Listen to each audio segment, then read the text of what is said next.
ছেলে আমার অভাব সংসার, ছেলে আমার নিজে টিউশনি করে খুব কষ্ট করে লেখাপড়া করছে।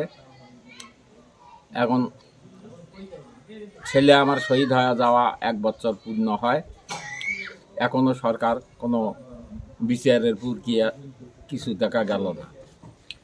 আইনের আওতায় 4 জনক আইনের আওতায় আনি, আর বাকিগুলো এখনও বহাল আছে। সরকার কোনো বিচারের প্রক্রিয়া দেখা যাচ্ছে। আমার সরকারের কাছে এই দাবি যে যারা প্রকৃতির দোষী তাকে আইনের আওতায় আনি কঠিনভাবে বিচার করা হোক। আমার ছেলের সাথে আরও যারা শহীদ হয়েছে তাদেরও বিচার করা হোক, এটাই আমার সরকারের কাছে দাবি। অনুভব করি আর কি হবি, এখন তো উনি তো আমার মধ্যে চলেই গেছে, তাও মনে দুঃখ বেদনা ভাসে যে জুলাই 16 তারিখে এ দুনিয়ার থেকে বিদায় হয়ে গেছে। সেই মাস আসি গেল, সেই সময় আসি গেল, পূর্ণ 1 বছর হয়ে গেল। দুঃখ বেদনা আসি, তার মধ্যেই একটা গর্ববোধ হয়। এই বহু আলেম ওলেমা নির্যাতিত ছিল জেল হাজতে, তারা মুক্তি পায়া একজন আসছিল সেদিনকে ফাঁসের হুকুম হয়েছিল। এই স্বৈরাচার আর 4-5 দিন যদি থাকতে পারত তাহলে ওনার ফাঁসি হয়ে গেল। সেটার থাকে তাই মুক্ত পায়া আমার আসি কবর জিয়ারত করে, কি নাম মাজারুল, মাফ করছে,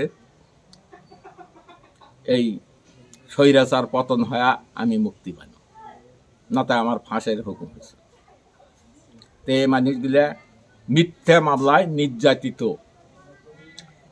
অনেক অনেক মানুষ মিথ্যা মামলায় জেল হাজতে ভর্তি করা হয়েছে। এই লোকগুলা আল্লাহর হুকুমে মুক্ত পাইছে। আমার ছেলে তো মুক্ত করতে পারে নাই, আল্লাহ মুক্ত করছে। আমার ছেলে শুধু ওসিলা। আমি গর্ব করে কই না যে আমার ছেলে মুক্ত করছে, আমার ছেলের কোনো সাধ্য আছে না। আমার ছেলে শহীদ হওয়াতে সকল ছাত্র, কৃষক, ভ্যানের শ্রমিক সবাই ঝাঁপি পড়ে গেছিল রাস্তায়, পড়ে যায়, স্বৈরাচার পতন হয়ে গেছে। না, কোনোদিন আমি স্বপ্ন দেখি নেই যে আমার ছেলের স্মৃতিচরণ কোনো কিছু।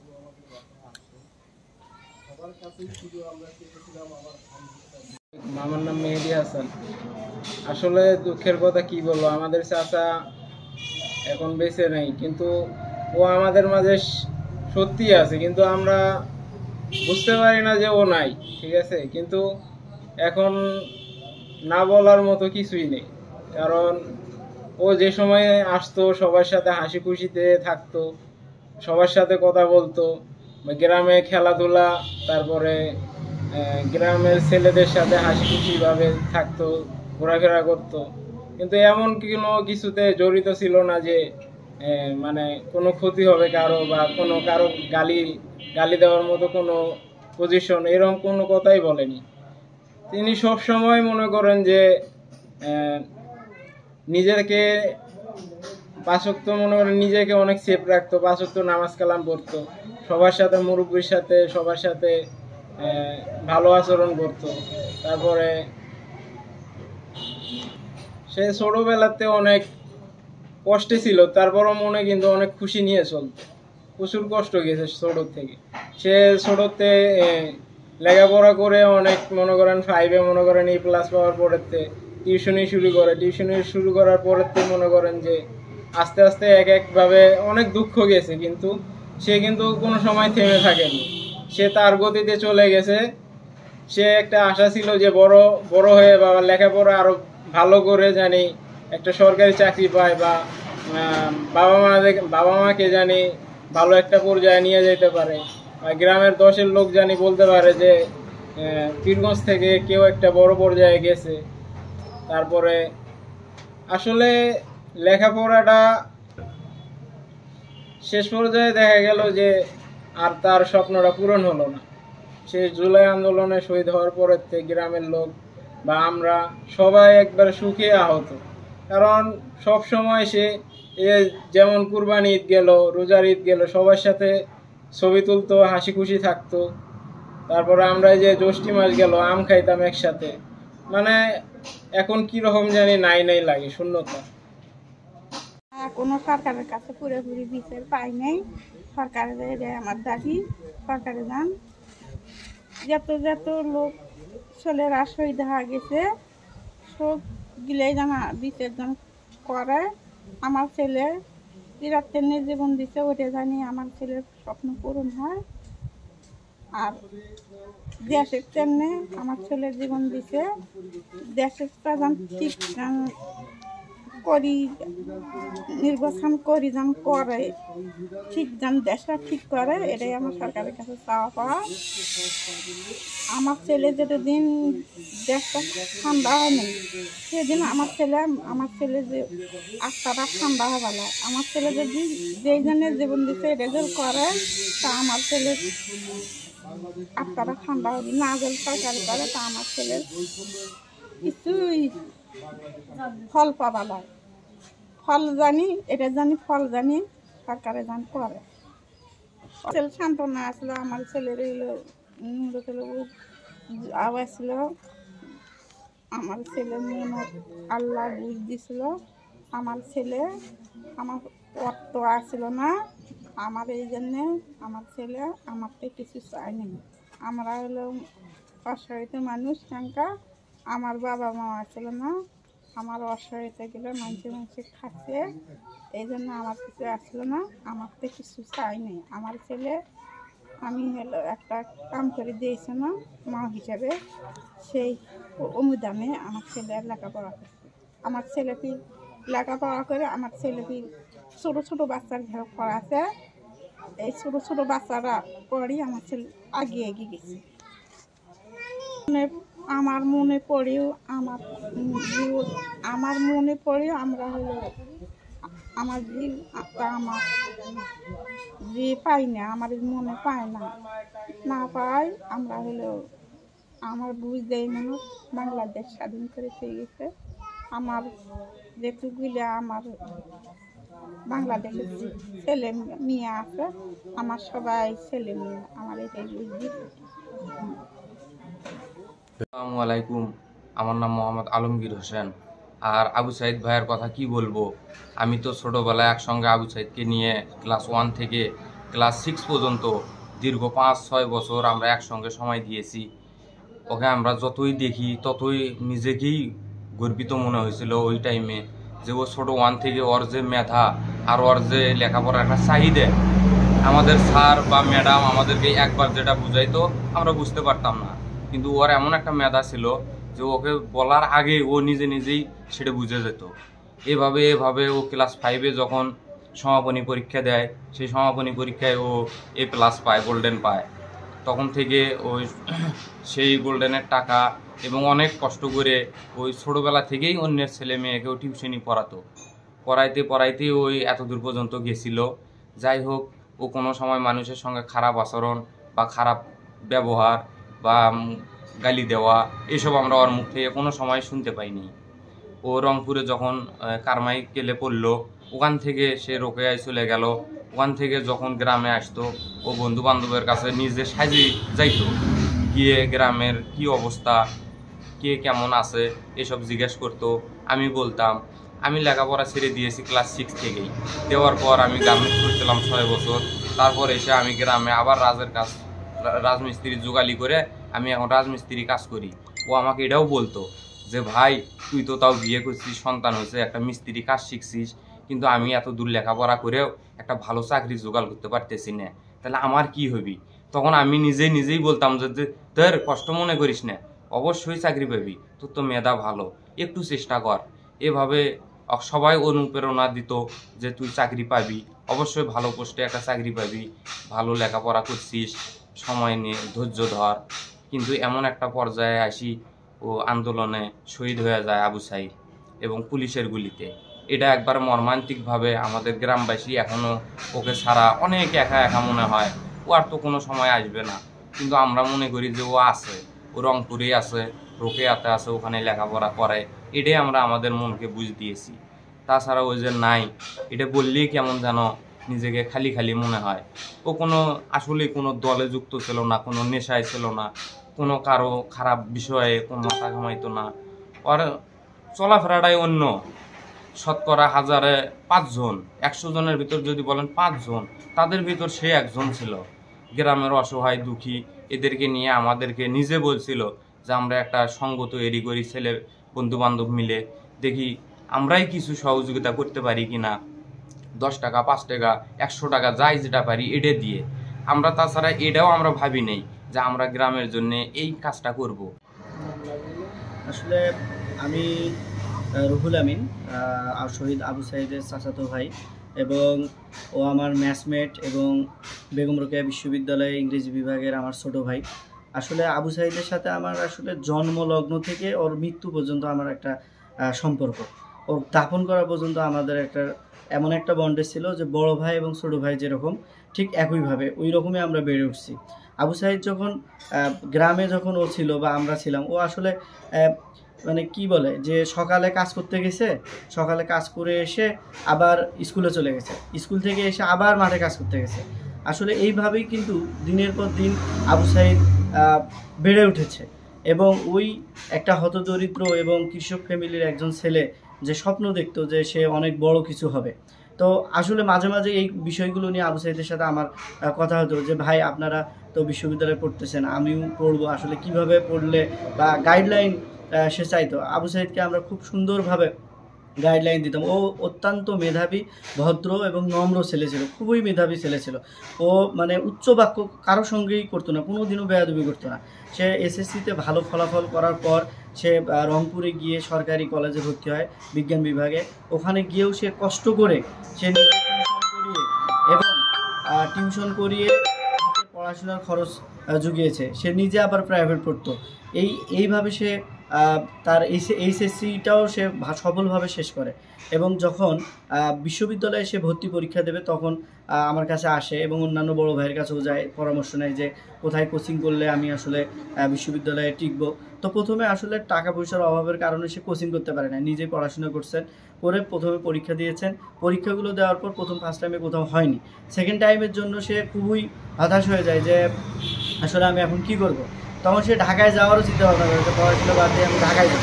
কিন্তু পরবর্তীতে পরিবার থেকে বোঝানো হয়, আমি বুঝাই, বোঝার পর সে আবার ওই ম্যাচ ছেড়ে দিয়ে রংপুর থেকে বাসায় চলে আসে।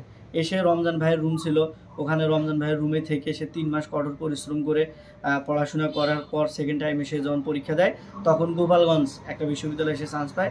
সেখানে সে ভর্তি না হয়ে বেগম রোকেয়া বিশ্ববিদ্যালয়ে ইতিপূর্বে তার রেজাল্ট বের হয়ে আসে এবং অত্যন্ত ভালো রেজাল্ট করে, মেধা তালিকায় প্রথম সারির দিকে থাকে।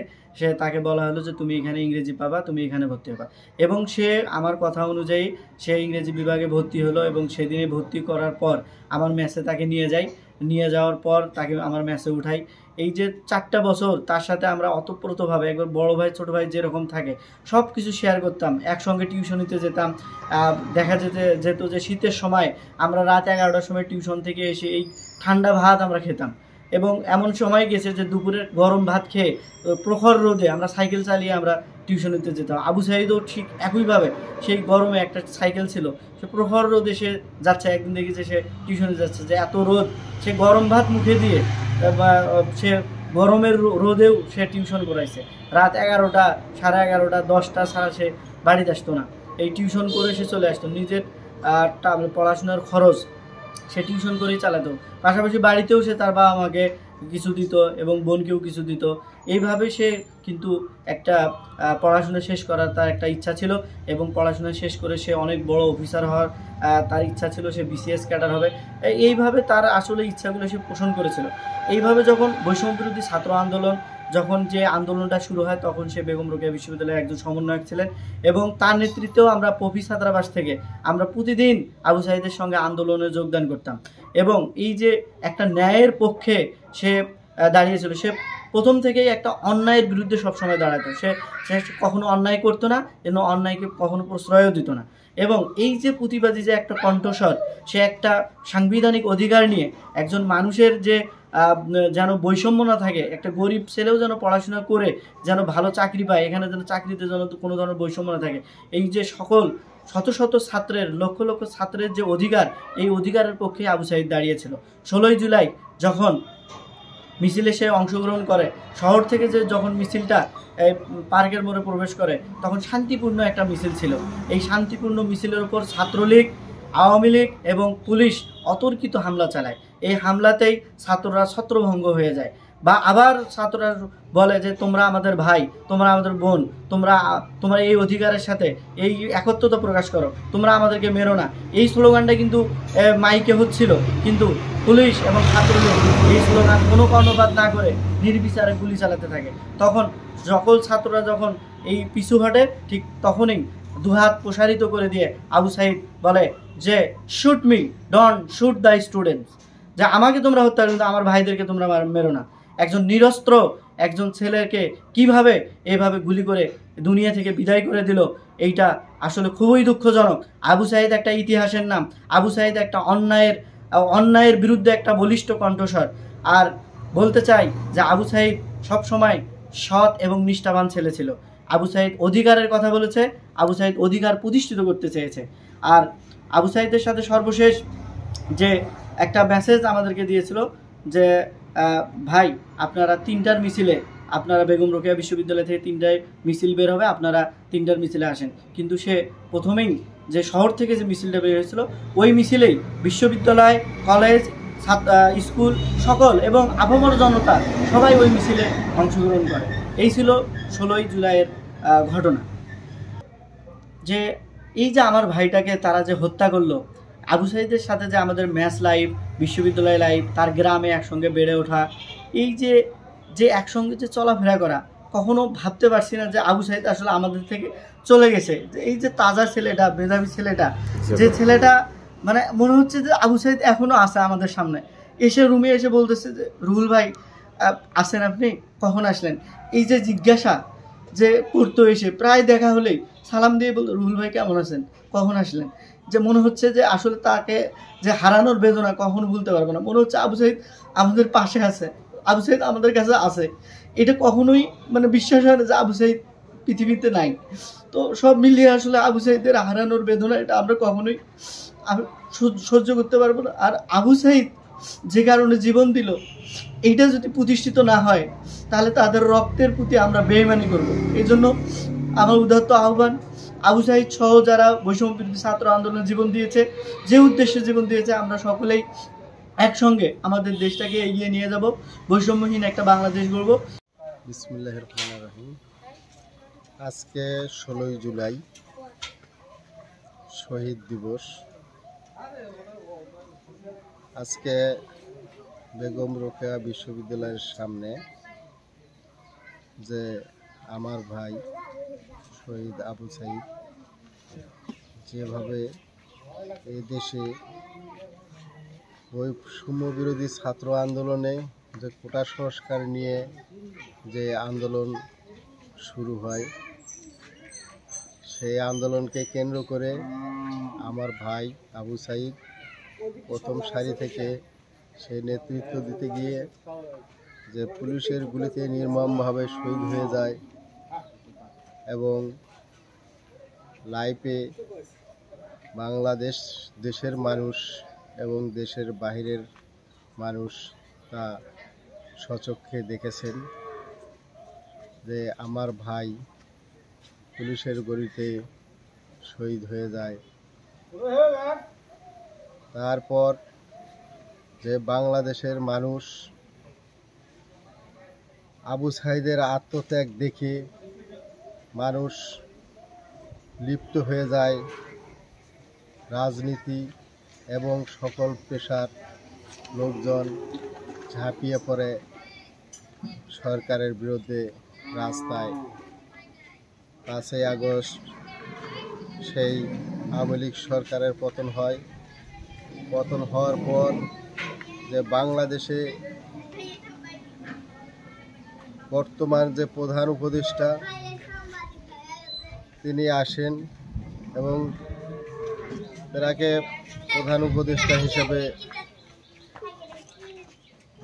বৈষম্য বিরোধী ছাত্র আন্দোলনের নেতারা তাকে বসান এবং এই 1 বছর যে বাংলাদেশে যে শহীদদের যে বিচার, আমরা কিন্তু বিচারের কোনো অগ্রগতি পাইনি।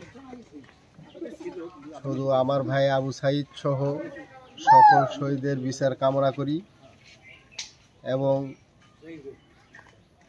1 বছরে যে আমাদের ভাই হত্যার যে বিচার, শুধুমাত্র 4 জন আসামিকে কারাগারে আর 26 জনার পূর্তি যে গ্রেপ্তারি পরোয়ানা জারি করেছে, তাই আমার মনে হয় যে শুধু 26 জন না, আরও মনে হয় আরও অনেক লোক এই হত্যার সাথে জড়িত আছে।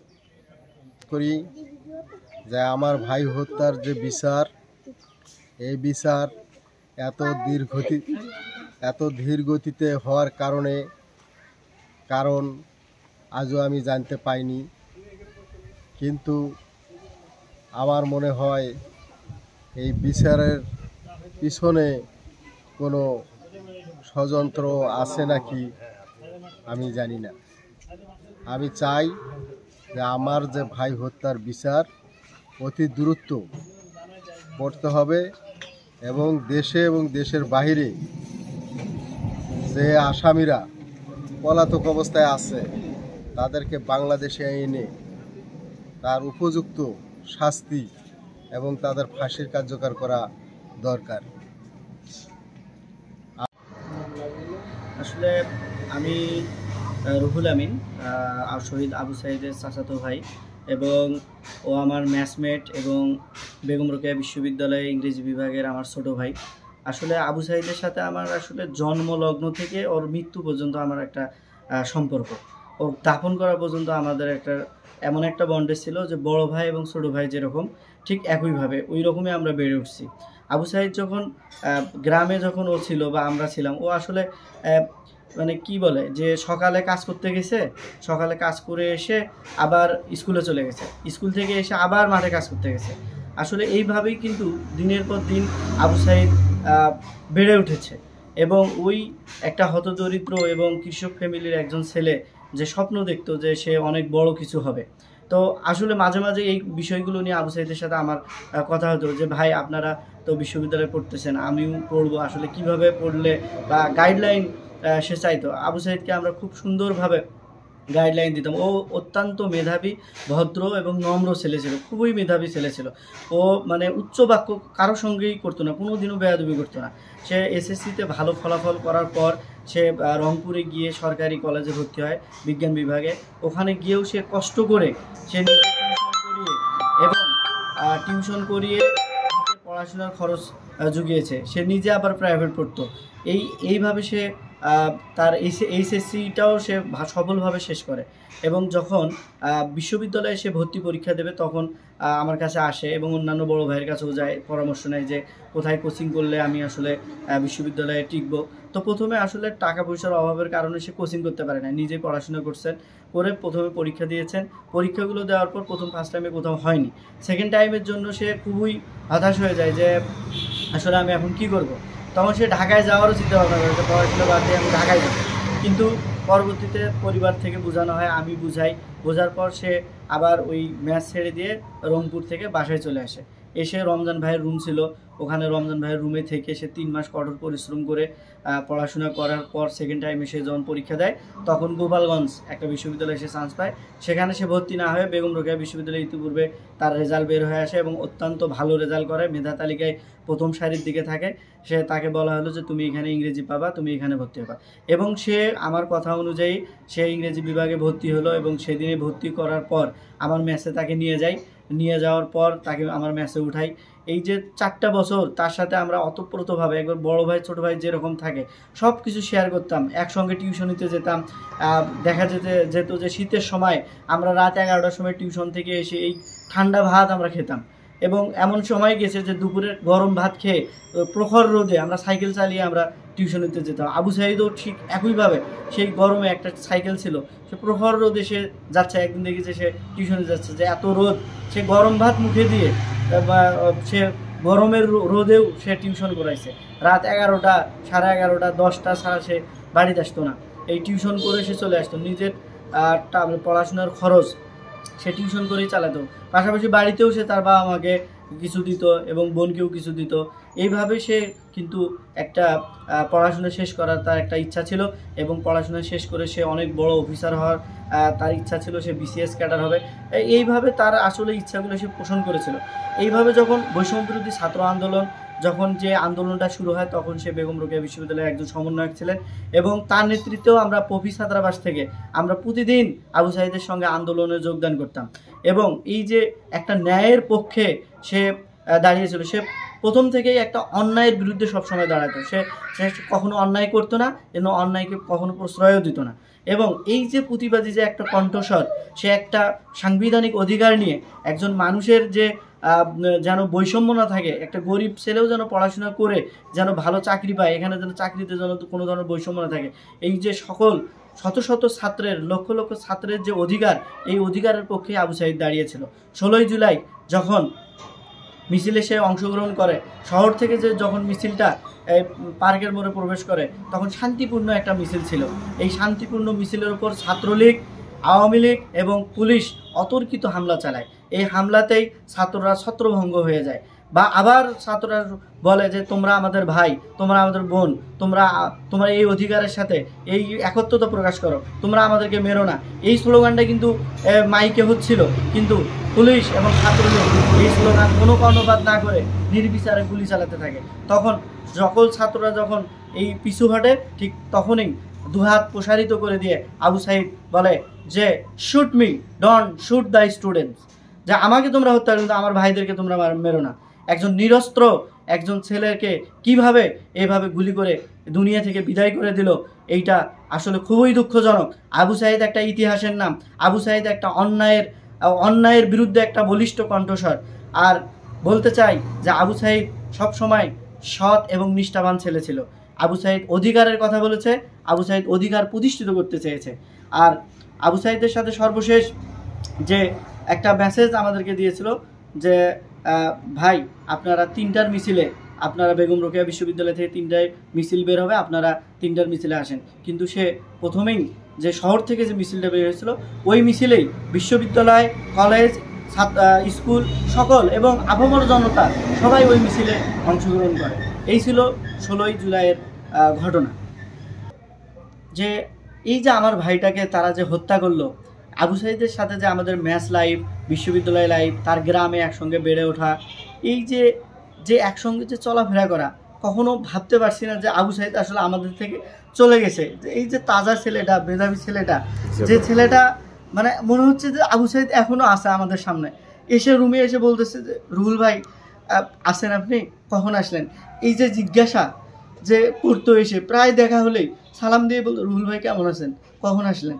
যে মনে হচ্ছে যে আসলে তাকে যে হারানোর বেদনা কখনো ভুলতে পারবো না। মনে হচ্ছে আবু সাঈদ আমাদের পাশে আছে, আবু সাঈদ আমাদের কাছে আছে।